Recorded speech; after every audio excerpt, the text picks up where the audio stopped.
Praise the lord. प्रभु यीशु मसीह के नाम से हम आपका स्वागत करते हैं आप हमारे इस प्रोग्राम में। सबसे पहले मैं धन्यवाद देना चाहता हूं आप लोगों का कि आप लोगों ने हमारे इस वीडियो को जो हमने पिछले दिनों में डाला था दुष्ट आत्माओं को लेकर के, उसे आपने देखा और बहुत से सवाल आप लोगों ने पूछे। और जब हमने आप लोगों के सवाल पढ़े, सच में बहुत ही अमेजिंग है आप लोगों के क्वेश्चंस और बहुत इंटरेस्टिंग भी हैं। और ये सिर्फ आप लोगों के ही नहीं है, मैं आपको बताना चाहता हूं कि बहुत से लोग दुनिया में इन क्वेश्चंस को लेकर के कंफ्यूज हैं।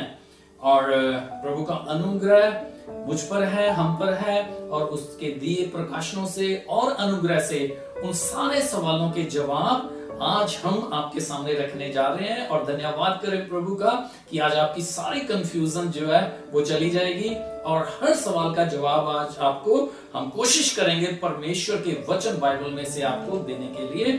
और thank you for joining us.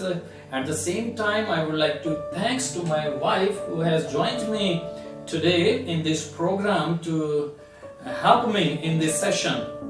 Thank you ma'am. या This is my wife Sashi and she is going to help me। ये हमारी मदद करेंगी जितने भी क्वेश्चंस हैं उनको रीड आउट करने में। और फिर मैं जल्दी से क्योंकि सारे क्वेश्चंस इंग्लिश में हैं, आपने जितने भी कमेंट बॉक्स में लिखे हैं, तो इसीलिए हमने आज मैम की हेल्प को मांगा है। और ये क्वेश्चन हमारे लिए रीड आउट करेंगे। आपके लिए हम स्क्रीन के ऊपर भी क्वेश्चंस देंगे आपके नाम के साथ कि ये किसका क्वेश्चन है, और फिर उसे हिंदी में मैं बताऊंगा और साथ ही आपके सवालों के जवाब भी हम हिंदी में देंगे।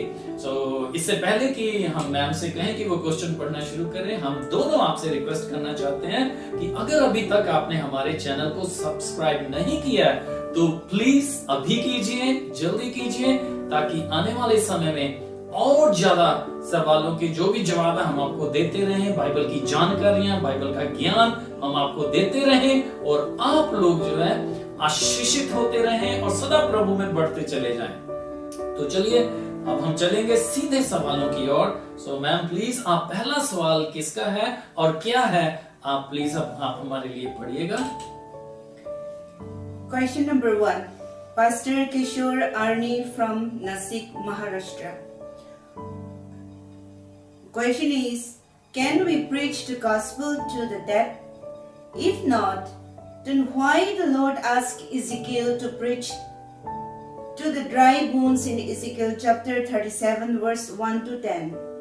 Again in 1 Peter chapter 3 verse 19, gospel is preached to imprisoned spirits. Okay, thank you. ये जो सवाल है ये पास्टर किशोर, जो कि आप स्क्रीन पर भी देख रहे हैं, पास्टर किशोर आर ने नासिक महाराष्ट्र से हैं। उनका सवाल है कि क्या हम सुसमाचार मृतकों को सुना सकते हैं, और उन्होंने 2 बाइबल रेफरेंस भी दिए हैं जिसमें उन्होंने बताया इज़िकियल 37 अध्याय 1 से 10 में अगर हम मृतकों को नहीं सुना सकते तो प्रभु ने क्यों इज़िकियल को जो है सूखी हड्डियां, जो कि मरे हुए लोगों की हड्डियां थी, उनको सुसमाचार सुनाने के लिए बोला। और दूसरा रेफरेंस पहला पत्रस 3 अध्याय 19 में से उन्होंने दिया है जिसमें कैदी आत्माओं को प्रचार करने के विषय में बोला गया है। सबसे पहले पास्टर किशोर, आपका धन्यवाद आपके इस अच्छे सवाल के लिए। तो मैं सीधा अगर बताना चाहूं, आपको उत्तर दूं कि आपके जो सवाल का जवाब है वो है नहीं, हम मृतकों को सुसमाचार नहीं सुना सकते हैं। सुसमाचार जो है वो सिर्फ जीवित लोगों के लिए है। ओके, जो आपने बाइबल रेफरेंस दिए, देखिए मैं आपको करेक्ट करना चाहूंगा यहाँ पर। आपका सवाल जो लास्ट वाला है, जो इज़िकियल में से लिया, वो गलत है। वो आपने जो है उसमें जो गलत आपने कोट किया है वहां पर, कि जो वहां पे परमेश्वर ने जो उसको इज़िकियल को जो सुसमाचार सुनाने के लिए नहीं बोला वहां पर, इसलिए आप उस वचन को मिसकोट कर रहे हैं। वहां पे सुसमाचार सुनाने के लिए नहीं, बल्कि सूखी हड्डियों को भविष्यवाणी करने के लिए बोला गया था। और वहां का जो कंसेप्ट है वो सुसमाचार नहीं है, वो परमेश्वर की पुनरुत्थान की सामर्थ के बारे में है कि वो सूखी हड्डियों में भी जान डाल सकता है, वो फिर से मृतकों को जीवन दे सकता है, वो सर्वशक्तिमान परमेश्वर है। ये वहां का कंसेप्ट है। दूसरा रेफरेंस जो आपने पहला पत्र 30:19 में बताया कि कैदी आत्माओं को जो प्रचार किया गया, देखिए जो कैदी आत्मा यहाँ पर है पहली बात मैं आपको बताना चाहता हूं कि वो मनुष्यों की आत्माएं नहीं है, क्योंकि जब भी आप बाइबल में पढ़ोगे मरने के बाद जब भी मनुष्यों के लिए जो शब्द यूज हुआ है वो सोल हुआ है, यानी कि प्राण। आत्मा शब्द कभी भी स्पिरिट मनुष्यों के लिए इस्तेमाल नहीं हुआ। इसलिए वो जो कैदी आत्माएं हैं वो एंजल्स हैं, जो उत्पत्ति 6 अध्याय में परमेश्वर के पुत्र थे जिन्होंने मनुष्यों की पुत्री के साथ विवाह किया, जिसे कि यहूदा 1 अध्याय के 6 में, और फिर हम पढ़ते हैं दूसरा पतरस 2 अध्याय के 4 वचन में, जहां पे उन्हें कैद करके रखा हुआ है। तो इसलिए वो जो स्पिरिट्स हैं वो एंजल्स हैं, वो मनुष्यों की स्पिरिट नहीं। इसलिए और दूसरी बात, वहां पे सुसमाचार प्रचार नहीं किया गया, क्योंकि उसके आगे हम कभी नहीं पढ़ते कि सुसमाचार प्रचार किया गया और उन्होंने पश्चाताप किया या उनको वहां से निकाल लिया गया। ऐसा कभी नहीं हुआ बाइबल में ना। आपका जो सवाल है कि क्या हम सुना सकते हैं, बिल्कुल भी नहीं सुना सकते। वो जो आत्माएं हैं वो स्वर्गदूत हैं। चलिए, मैं सोचता हूं कि आपको सवाल का जवाब मिल गया। So yes ma'am, next question please. Question number 2, Pastor Victorious from Fazilka, Punjab, and his question is, do animals have spirit?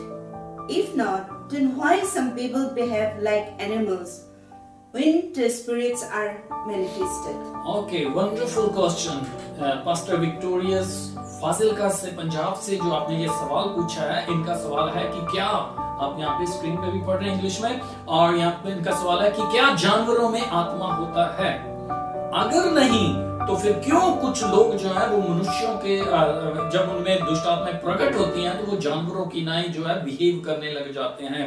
बहुत स्मार्ट क्वेश्चन है आपका पास्टर जी, और मैं इसका उत्तर देना चाहूंगा जो बाइबल के कॉन्सेप्ट में से, जबकि बाइबल में कहीं पर भी जानवरों की आत्मा को लेकर के नहीं बताया गया, इतनी ज्यादा जानकारी नहीं मिलती है, लेकिन कॉन्सेप्ट है। मैं 2-3 लॉजिक आपको देना चाहूंगा। पहले मैं आपका जवाब दे दूं कि जानवरों में आत्मा नहीं होता है। तो आपका सवाल भी यही है कि अगर नहीं होता तो फिर लोग क्यों बिहेव करते हैं? तो पहले तो हमें ये कॉन्सेप्ट में जाना पड़ेगा कि जानवरों के अंदर आत्मा क्यों नहीं होता। देखिए, मैं बताना चाहता हूं, पूरी सृष्टि में जब परमेश्वर ने सारी सृष्टि की रचना की तो परमेश्वर ने, बाइबल में लिखा हुआ है यूहन्ना 1 अध्याय उसके 1 वचन से 3 वचन तक, कि सारी सृष्टि की जो रचना है वो वचन से हुई है। ठीक है, सिर्फ वचन से। सिर्फ हम मनुष्य हैं, मनुष्य जाति कह लीजिए, जिसे परमेश्वर ने वचन से नहीं बनाया, मिट्टी से बनाया, अपने हाथों से बनाया, और उसके अंदर जीवन का श्वास फूका। तो जीवन का श्वास जब फूका तब मिट्टी का जो पुतला था वो जीवित प्राणी बना। इसका मतलब जब सांस फूका तो उसके अंदर आत्मा और सोल आए। जानवरों के केस में डिफरेंट है ना। बहुत से लोग जो है ये विश्वास करते हैं, इवन क्रिश्चियन स्कॉलर्स भी विश्वास करते हैं कि जानवरों में भी आत्मा होता है, क्योंकि जैसे परमेश्वर ने उनको बनाया था, सेम वर्ड जो है जानवरों के लिए यूज हुआ है। लेकिन मैं आपको बताना चाहता हूं, चाहे सेम वर्ड यूज हुआ है जानवरों के लिए, तो उत्पत्ति 1 अध्याय उसके 11 और 12 वचन में लिखा है कि जब परमेश्वर ने पेड़ पौधों की रचना की तब भी सेम वर्ड यूज हुआ। तो क्या हम ये विश्वास कर लें कि पेड़ पौधों के अंदर भी आत्मा है? बिल्कुल नहीं है। आप कभी नहीं ये विश्वास करेंगे, कभी नहीं बोलेंगे। तो दोनों का प्रोसेस जो था, वचन या शब्द जो दोनों की रचना, पेड़ पौधों की, जानवरों की, सेम वचन इस्तेमाल हुआ, सेम शब्द जो है इस्तेमाल हुआ। लेकिन जब इसके विषय पवित्र आत्मा से मैंने पूछा तो पवित्र आत्मा ने मुझे जो वर्ड दिया है वो था प्रोसेस, जो कंसेप्ट बनेगा। देखिए, शब्द तीनों के लिए, मनुष्य की रचना के लिए, जानवरों की रचना के लिए, पेड़ पौधों की रचना के लिए सेम वर्ड हुआ है। लेकिन पवित्र आत्मा का धन्यवाद जिसने मुझे ये प्रोसेस शब्द दिया कि प्रोसेस डिफरेंट है। ठीक है, मनुष्यों का और जो जानवर थे उनके बनाए जाने का प्रोसेस डिफरेंट है। वो मैं बता चुका हूं। उन्हें वचन से बोला गया, मिट्टी से नहीं लिया गया। पक्षियों को, जानवरों को परमेश्वर ने वहां से नहीं बनाया। ही जस्ट स्पोक, है ना, वो बोला वचन और वो बन गए ना। अब सवाल उठेगा फिर उनका जीवन कहां से है? यही सीखने वाली बात है। उनका जीवन वचन से है। ठीक है, their life is in the word. और वो कैसे जी रहे हैं? वचन के द्वारा। बाइबल में ये लिखा। हम कैसे जी रहे हैं? हम वचन से नहीं, हम आत्मा से जी रहे हैं, क्योंकि हमारे अंदर परमेश्वर ने जो है अपना आत्मा फूंका हुआ है। सो क्वेश्चन का आंसर है कि नहीं, जानवरों में आत्मा नहीं होता है ना। अब आपका सवाल है तो नहीं होता तो फिर लोग क्यों जानवरों की नाई, किसी के अंदर सांप का आत्मा है, वो सांप की नाई फुंकारने लगता है, बिहेव करने लगता है, कुत्ते की नाई कोई भौंकने लगता है, कोई कैसे जो जानवर का आत्मा, तो वो क्यों होता है? सुनिए, उसका भी बाइबल में कॉन्सेप्ट है। मैं आपको बताना चाहता हूं कि जब हम पढ़ते हैं, इसके लिए मैं आपको एक स्टोरी बताना चाहूंगा बाइबल में से। मरकुस 5 अध्याय में लिखा है कि जब प्रभु ने एक व्यक्ति में से, जिसमें हजारों दुष्ट आत्माएं थी, जब प्रभु से निकाल रहा था, तो दुष्ट आत्माओं ने क्या किया? बोला कि हमें सूअरों में भेज दो। अब आप ध्यान दीजिएगा, सूअरों में भेज दे। तो यीशु मसीह ने क्या किया? उनकी बात मान करके उनको बोला कि तुम सूअरों में चले जाओ। ओके, उनको सूअरों में भेज दिया। अब सुनिए, बाइबल में यहां तक लिखा है, लेकिन उसके बाद क्या हुआ होगा ये हमें सोचना है। मैं उसी कॉन्सेप्ट में आपको लेके जा रहा हूं कि उसके बाद क्या हुआ। जब वो सूअर डूब कर मर गए, अब सुनिएगा, आत्मा, बाइबल बताती है, आत्मा जो होता है वो अनंत होता है, आत्मा कभी मरता नहीं है। तो क्या हो गया? डूब के कौन मरा? सूअर मर गए, आत्मा नहीं मरे, वो दुष्ट आत्माएं नहीं मरे। तो क्या हो गया? दुष्ट आत्माएं तो फिर से वहीं भटकने लग गए ना। अब मान लीजिए वो दुष्ट आत्माएं फिर से किसी मनुष्य में आ गए, किसी बॉडी को उन्होंने क्या फिर से पोजेस कर लिया। अब क्या हो गया? जब वो मनुष्य में दुष्ट आत्मा प्रकट हुआ, तो वो व्यक्ति किसका बिहेव करेगा? सूअर का बिहेव करेगा। क्यों करेगा? क्योंकि वो अब सूअर में से निकला है। तो उसको किस नाम से जाना जाएगा? सूअर के आत्मा के नाम से। अब आप समझ रहे? सो ठीक ऐसे होता है जब दुष्ट आत्माएं, मैंने अपने पहले वीडियो में जो डीमंस के ऊपर बनाई, उसमें समझाया था कि दुष्ट आत्माओं को शरीर चाहिए। फर्स्ट चॉइस उनकी क्या है? मनुष्य का शरीर, ह्यूमन बॉडीज उनको चाहिए। जब उन्हें नहीं मिलती तो उनकी सेकंड चॉइस क्या है? जानवर, उन्हें जानवरों का शरीर। जैसे इस मरकुस 5 अध्याय में उनको जब मनुष्य का शरीर नहीं मिला तो उन्होंने जानवरों में जाना चुन लिया। तो ठीक है, सो ठीक एग्जैक्टली ऐसा होता है।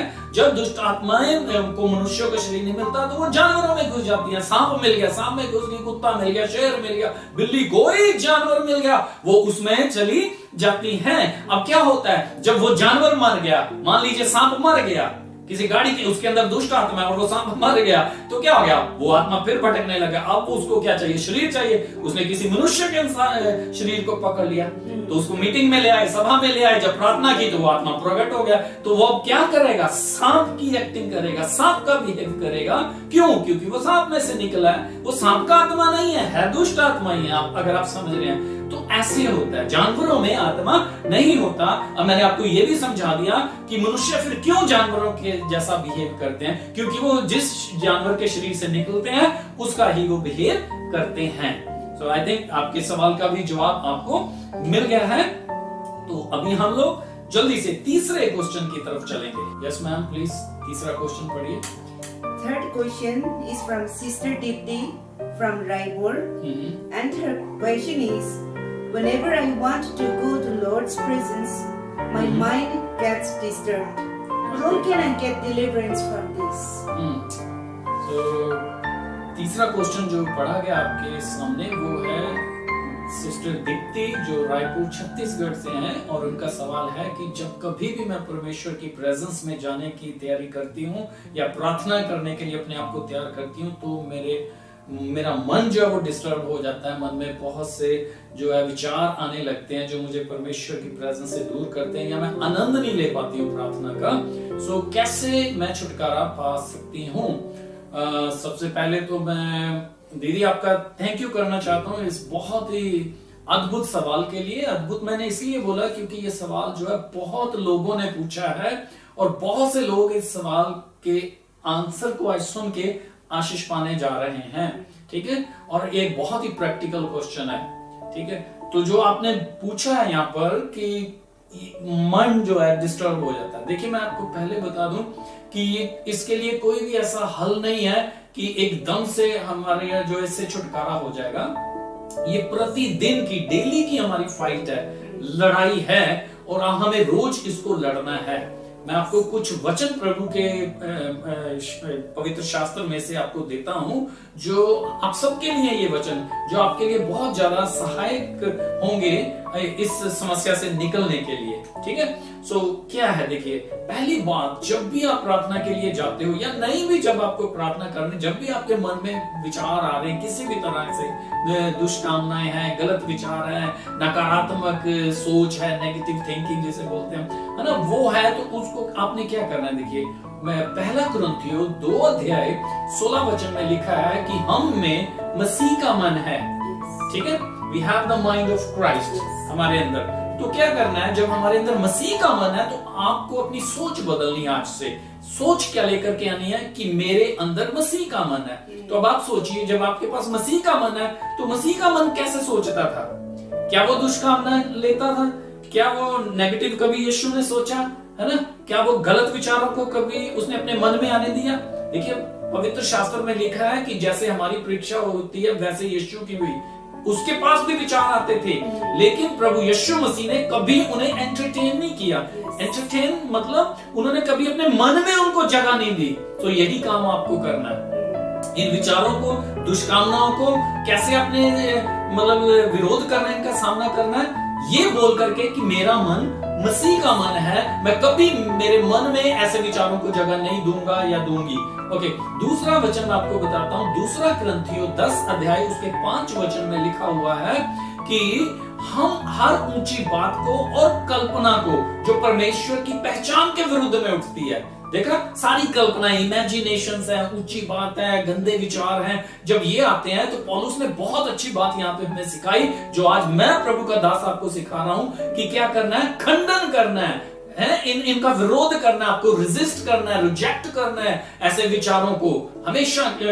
जब भी ये आए आपको इनको रिजेक्ट करना है। और उसी की लास्ट लाइन में बहुत जबरदस्त बात लिखी हुई है कि हम हर भावना को मसीह कैद करके मसीह यीशु का आज्ञाकार बना देते हैं।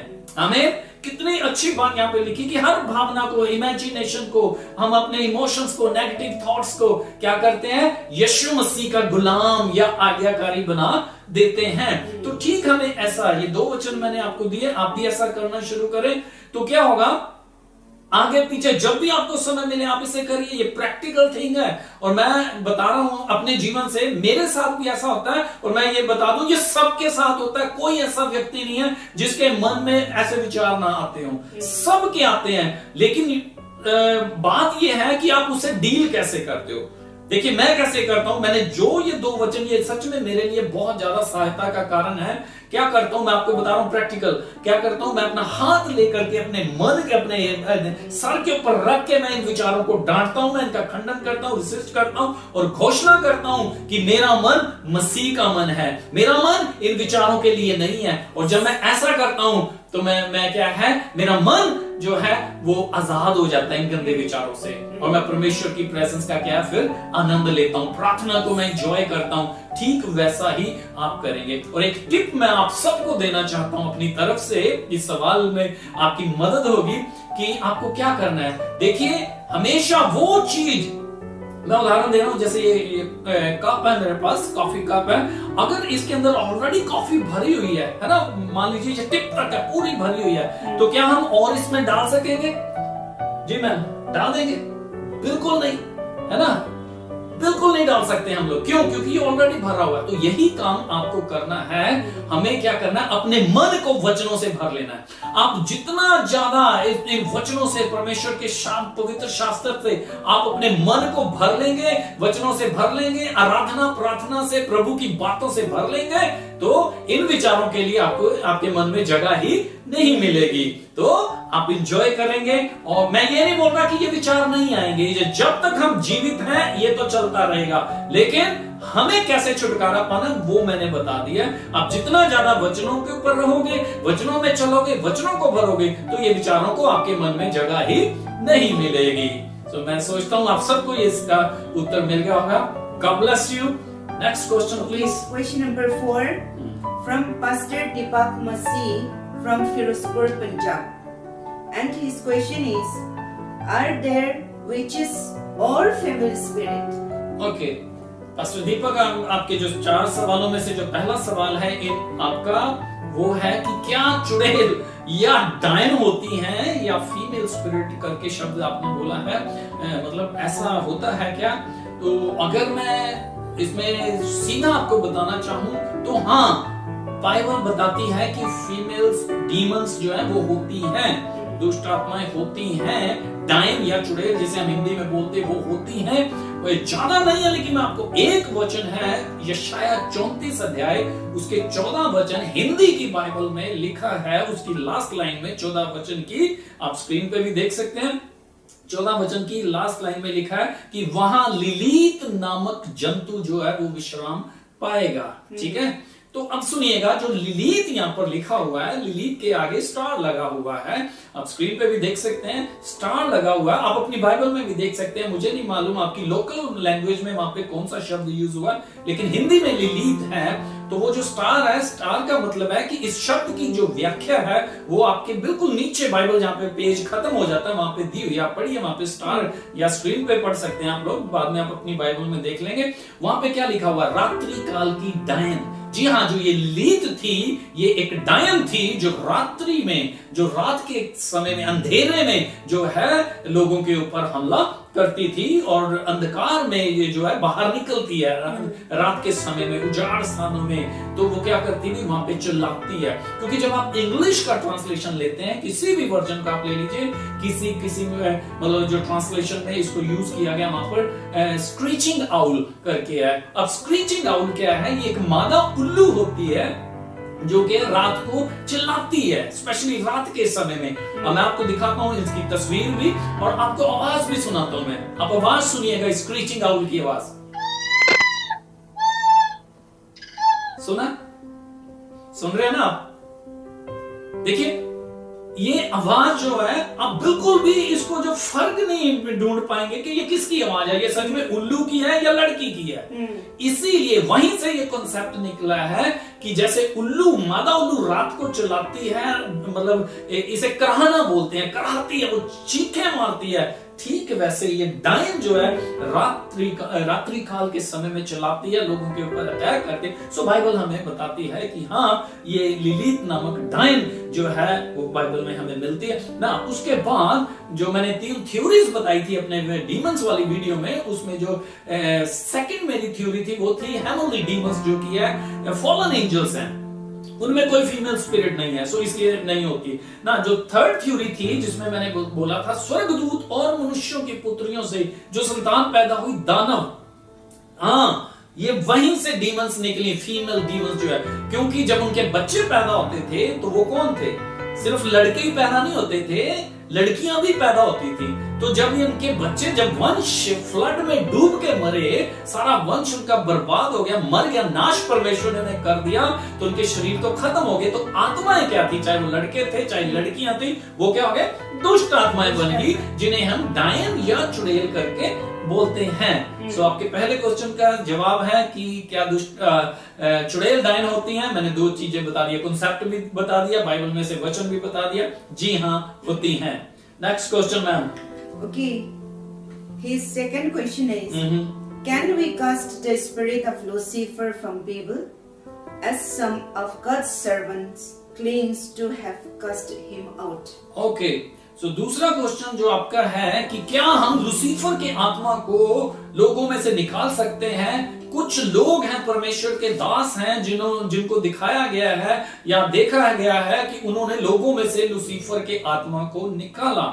देखिए, अगर मैं बाइबल में से इसका उत्तर दूं तो इसका उत्तर है नहीं, हम लूसीफर को लोगों में से नहीं निकाल सकते। क्यों नहीं? बाइबल प्रकाशित वाक्य 12 अध्याय उसके जब हम 7 वचन से लेकर के 10 वचन तक पढ़ते हैं तो वहां पे बिल्कुल क्लियर लिखा हुआ है कि लूसीफर, शैतान, दुष्ट, जिस भी नाम से पुकारते हैं, पुराना सांप, इब्लीस, वो कहां पर है, वो स्वर्ग में है। और 10 वचन में तो बिल्कुल क्लियर लिखा है कि वो दिन रात परमेश्वर के सामने भाइयों के ऊपर दोष लगाता रहता है।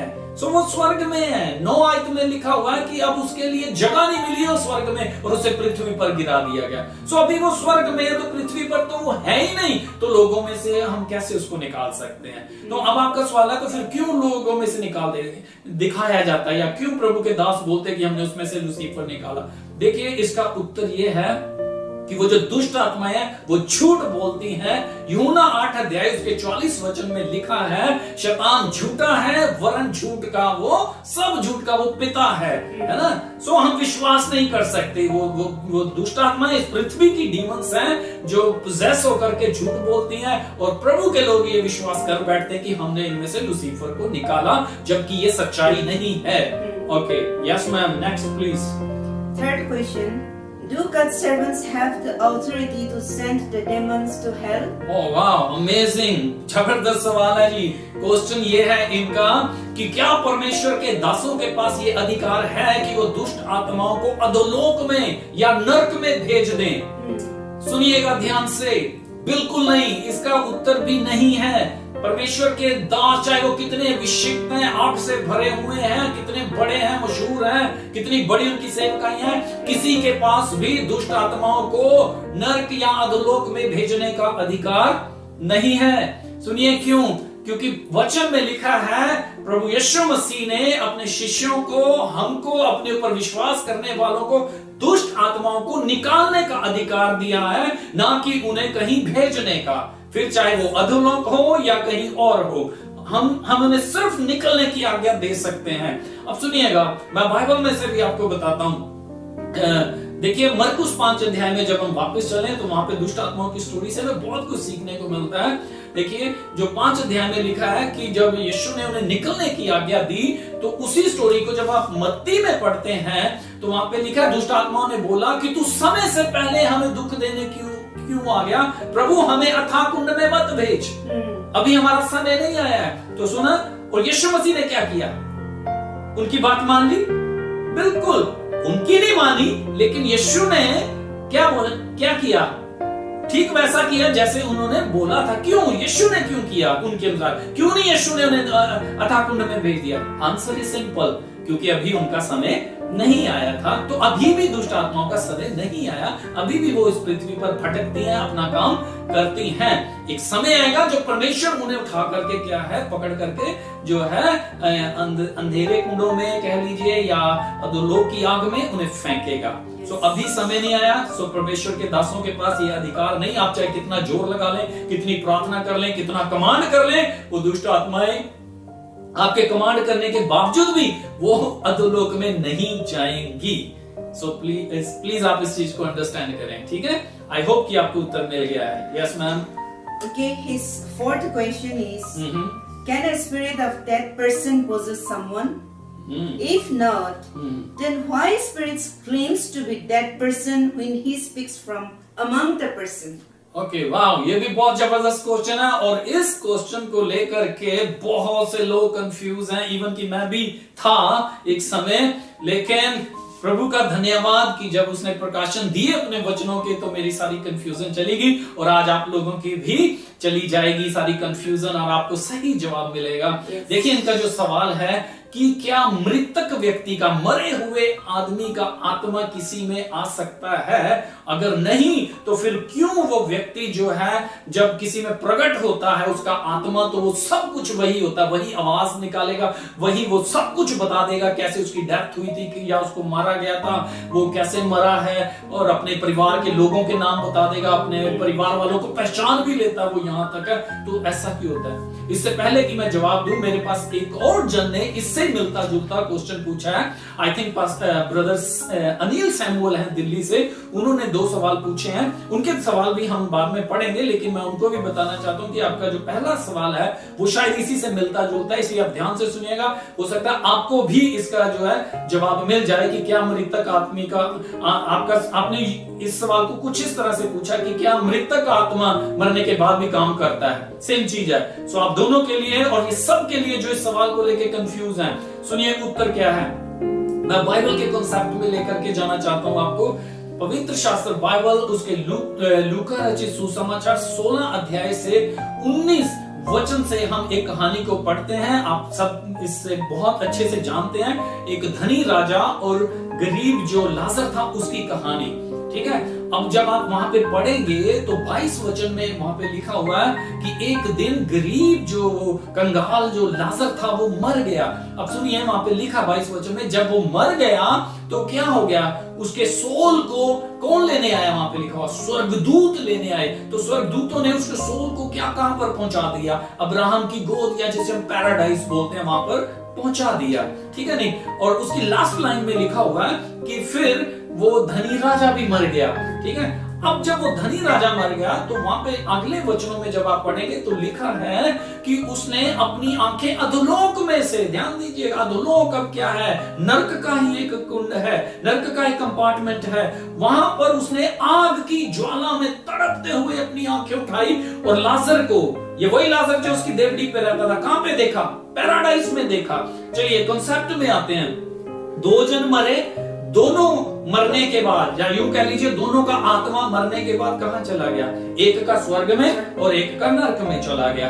अब सुनिएगा ध्यान से, ठीक ऐसा होता है जब इंसान इस पृथ्वी पर मरता है, चाहे वो विश्वासी हो चाहे वो अविश्वासी हो, क्या होता है उस व्यक्ति के विश्वास के आधार के ऊपर, अगर वो विश्वासी है तो उसके आत्मा को या सोल को कौन है, एंजल्स स्वर्गदूत आकर के क्या करते हैं, पैराडाइज में पहुंचा देते हैं। और जो विश्वासी नहीं है, चाहे वो कितना ही अच्छा व्यक्ति हो, अगर उसने यीशु मसीह को अपना उद्धारकर्ता और प्रभु करके स्वीकार नहीं किया हुआ, तो उसके सोल को नरक दूत या शैतान के दूत आकर के क्या करते हैं, उसको सोल को ले जा करके कहां पर फेंक देते हैं, अधोलोक में जलने के लिए, अपने पापों की सजा के लिए वहां अंधेरे कुंडों में फेंक देते हैं। तो अब क्या हो गया, दोनों मरने के बाद स्टोरी खत्म हो गई, बाइबल बोलती है। तो अब सवाल यह है, तो फिर वो कौन होता है जो लोगों के बीच में प्रकट होकर बोलता है कि मैं वही व्यक्ति बोल रहा हूं, यही आपको सीखना। देखिए इसे बोलते हैं फैमिलियर स्पिरिट, ठीक है। फैमिलियर स्पिरिट को हिंदी में बोलते हैं परिचित आत्मा। अब क्या होता है, ये व्यक्ति का आप स्क्रीन पे देख सकते हैं, मैं इस तस्वीर के द्वारा आपको समझाने की कोशिश करता हूं। ये जो व्यक्ति है आप जिसे देख रहे हैं तस्वीर में, इसके क्या है, साथ में आप देख रहे हैं कि डीमन है ना, ये दुष्ट आत्मा है। अब क्या होता है, जब हम इस संसार में पैदा होते हैं तो हम सब के, चाहे हम कहीं पर भी किसी भी परिवार में पैदा हुए हैं, तो हर व्यक्ति के पीछे एक दुष्ट आत्मा रहता है जो उस इंसान का है ना। जैसे इस तस्वीर में आप देख रहे हैं इस इंसान का है, तो इसमें साथ में तो ये इसका क्या है, फैमिलियर स्पिरिट है जो जन्म से लेके मृत्यु तक इसके साथ रहता है और इसकी सारी इंफॉर्मेशन जो है इसके पास होती है। समझ रहे हैं आप लोग, ठीक है। अब क्या होता है, जब इंसान मर जाता है ना, मान लीजिए ये मर गया, तो उसके सोल को, जैसे मैंने लूका 16 में से समझाया, इसके सोल को क्या किया जाता है, वो तो उसके विश्वास के आधार पे, अगर वो क्रिश्चियन है, मसीही है, तो वो गया स्वर्ग में, अगर वो नहीं है तो वो गया नरक में। तो अब ये जो फैमिलियर स्पिरिट है ये क्या करता है, ये भटकता रहता है ना, क्योंकि उसका जो रियल स्पिरिट था वो तो चला गया, ये उसका फैमिलियर स्पिरिट है। तो अब क्या हो गया, इसको जब शरीर मिलता है तो ये जब प्रकट होता है तो ये कौन बोलता है, फिर वही बोलता है। ये क्यों सेम आवाज निकालता है, सेम उसके एक्शंस होते हैं, सारी जानकारी होती है, इवन कि वो नाम भी बता देगा, अपना रूम बता देता है, मुझे कैसे मारा गया था सब बता देगा। क्यों, क्योंकि 24 घंटे ये इसके साथ रहता है। ये इसी का फैमिलियर स्पिरिट है। मैं आपको और शब्द देता हूं ताकि आप अच्छे से समझें। इसे इंग्लिश में डॉपलगैंगर भी बोलते हैं और इसका जो मीनिंग होता है वो है कंपेनियन स्पिरिट, जिसे बोलते हैं साथी आत्मा, जो कि इस व्यक्ति का ये साथी आत्मा है।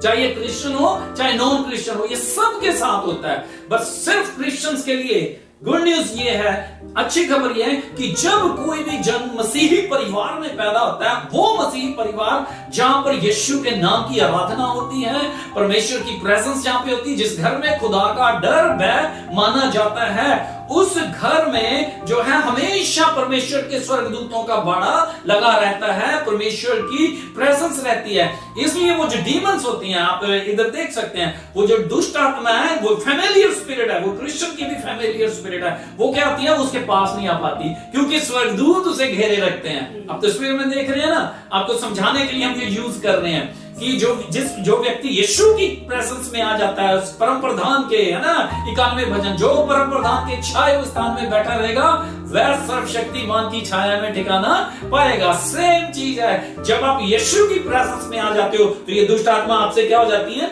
दूर हो जाती है, जैसे इस तस्वीर में है, दूर हो जाती हैं, वो आपके पास भी नहीं आते हैं। सो ये है आपके सवाल का जवाब। तो वो मरे हुए व्यक्ति में फिर जो मरे हुए व्यक्ति का आत्मा कहां गया? विश्वास के आधार पे स्वर्ग में या नरक में। तो जो प्रकट हुआ वो फिर कौन है? डॉपलगैंगर, फैमिलियर स्पिरिट, कंपेनियन स्पिरिट, परिचित आत्मा। समझ गए आप लोग? चलिए, मैं सोचता हूं कि आपको पास्टर दीपक आपके सभी सवालों का जवाब मिल गया होगा। भाई अनिल, आपका भी यही सवाल था तो आपको भी जवाब मिल गया। फिर भी मैं टच करूंगा जब आपके क्वेश्चंस पे हम आएंगे। Yes ma'am, next question please. Question number 5. Yes, Pastor Ravinder from Orissa. Okay. And his question is, when an evil spirit comes out of a man, why it returns again and again?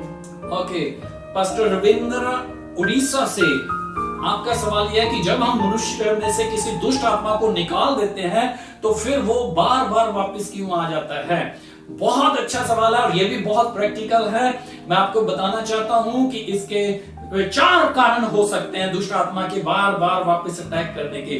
जल्दी से मैं बता दूं। Number 1, पहला कारण ये होता है जो प्रभु यीशु मसीह ने खुद इसका जवाब दिया था मत्ती 12 उसके 43 वचन में कि जब दुष्ट आत्मा किसी में से निकल जाता है तो क्या है, वो सूखी जगहों पर विश्राम ढूंढता है और फिर वो भटकता हुआ वापस आता है और अपने पहले घर को पहले से भी ज्यादा साफ सुथरा जब वो पाता है तो खुद भी आता है और अपने से भी और गंदी 7 आत्माओं को साथ ले आता है।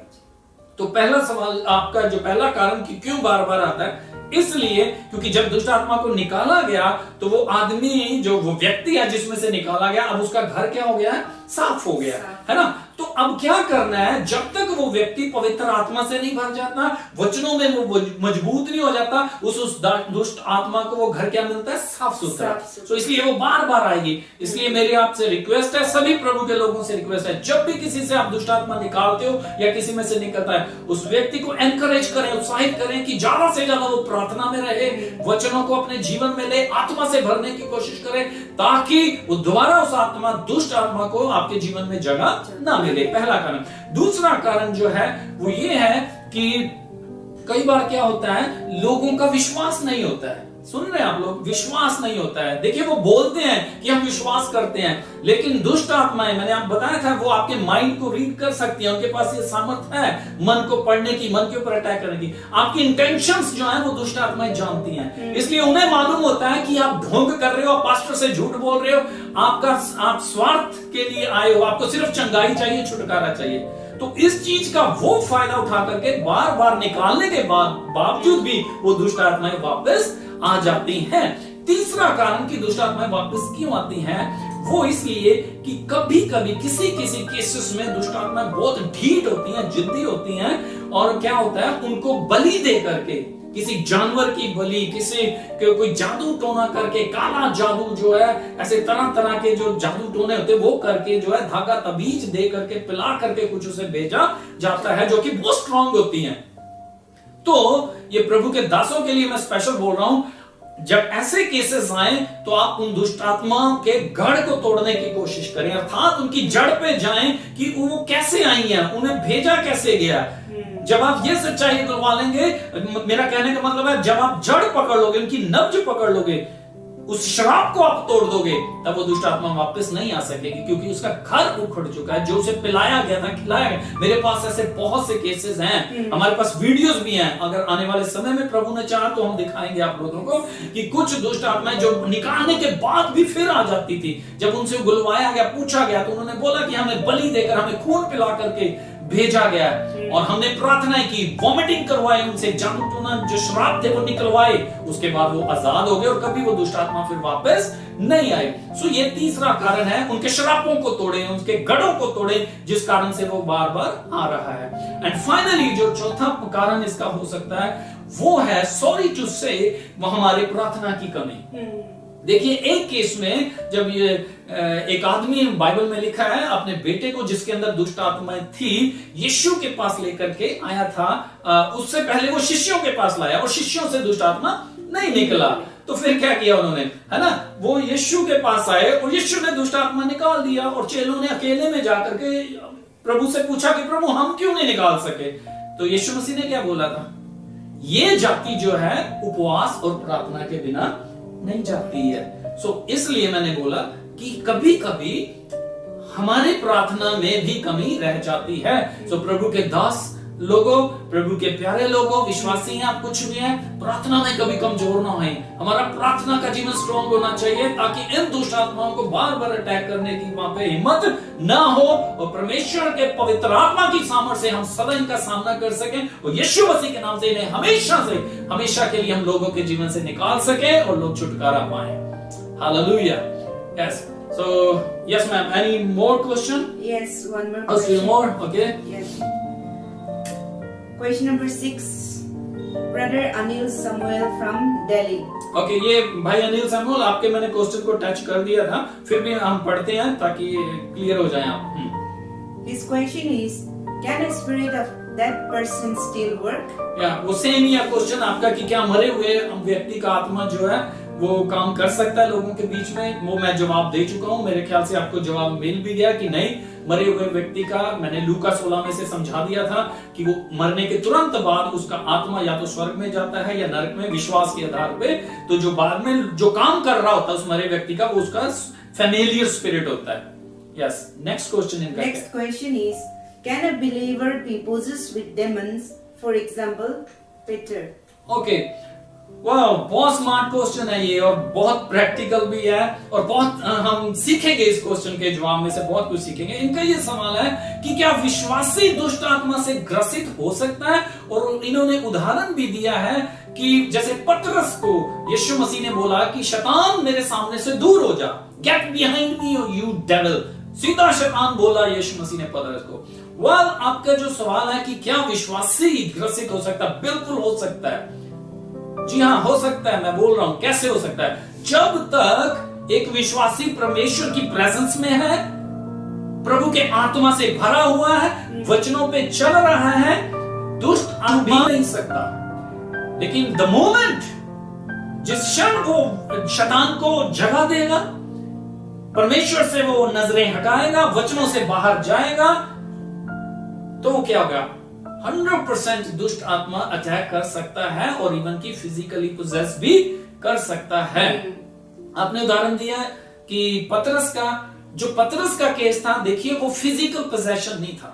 अब यीशु मसीह ने उनको क्या बोला, सीधा बोला शैतान। क्या हो गया था असल में, 1 मिनट में क्या हो गया था, शैतान मतलब फिजिकली उसके अंदर नहीं आ गया था, क्या हो गया था, उसका मन के ऊपर शैतान ने अटैक किया, जिसे मैंने अपनी वीडियोस में बताया था ऑब्सेशन। ये ऑब्सेशन वाला केस है, जो शैतान ने क्या किया, पतरस के मन के ऊपर अटैक किया, और एक मिनट में उसके मन को जो था यीशु से हटा करके कहां पर लगा दिया, संसार के ऊपर लगा दिया। सो सेम चीज होती है हमारे साथ भी, जब भी हमारा मन परमेश्वर से हटेगा तो हम हमेशा संसार के ऊपर मन लगाएंगे, और वही जो है शैतान का ये सबसे बढ़िया मौका होता है मन के ऊपर अटैक करके मनुष्य को गिराने का या नाश करने का। इसलिए अपने मन की चौकसी करनी है हमें, ठीक है। सो क्या विश्वासी पोजेस हो सकता है, बिल्कुल हो सकता है, अगर वो यीशु की प्रेजेंस से बाहर आ जाए, अन्यथा दुष्ट आत्माओं ने छू भी नहीं सकता। सो पतरस के केस में ऑब्सेशन था, पोजेशन नहीं था, शैतान फिजिकली उसके अंदर नहीं आया था,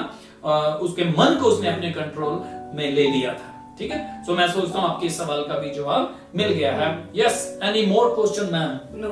नो, ओके, वंडरफुल। सो आपके सभी सवालों के जवाब आपको मिल चुके हैं, और मैं सोचता हूं कि आपकी कंफ्यूजन चली गई है। जो भी इस वीडियो को देखेंगे आपको सवालों के जवाब मिलेंगे। सो प्लीज आप इस वीडियो को शेयर करते रहें, जैसा हमने स्टार्टिंग में बताया था कि सब्सक्राइब भी करें, ताकि आने वाले समय और अच्छे वीडियोस, बड़े बड़े अमेजिंग टॉपिक्स के साथ हम आपके सम्मुख ला सके, ताकि हम मिलकर प्रभु के वचनों को सीखें और आगे बढ़ते चले जाएं। थैंक यू सो मच अपना समय देने के लिए।